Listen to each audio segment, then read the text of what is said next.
السلام علیکم پیارے بچوں، آن لائن درس و تدریس میں آپ تمام بچوں کا استقبال ہے۔ پیارے بچوں، اس ماہ نومبر میں ہمارے دو چہیتے عظیم رہنماؤں کا یوم پیدائش منایا جاتا ہے۔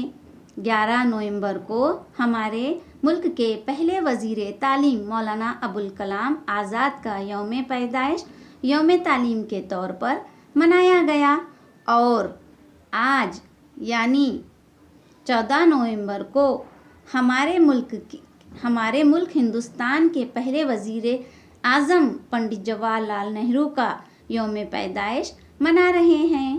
پیارے بچوں، کیا آپ جانتے ہیں پنڈت جواہر لال نہرو کو بچوں سے بہت زیادہ پیار و محبت تھی، اسی لیے انہوں نے اپنے یوم پیدائش کو یوم اطفال کے طور پر منانے کو کہا تھا۔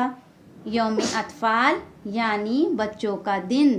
ہر سال اس دن اسکول میں بڑی دھوم دھام سے پنڈت جواہر لال نہرو کا یوم پیدائش منایا جاتا ہے۔ انہیں گلاب کا پھول بہت پسند تھا۔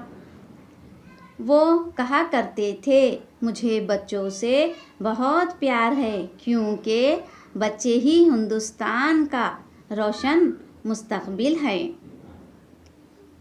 پیارے بچوں، وہ مکمل جمہوریت کو مانتے تھے۔ ملک کی ترقی کے لیے سماجی، سیاسی، ثقافتی، زرعی، آبی وغیرہ غرض ہر سطح پر نئے پروگرام اور پلان بنائیں تاکہ ہمارا ملک جو سونے کی چڑیا کہلاتا رہا ہے، اس کی یہ حیثیت قائم رہے۔ وہ بچوں سے کہا کرتے تھے، پیارے بچوں، آپ سب پڑھ لکھ کر اپنا اور اپنے والدین و ملک کا نام روشن کریں۔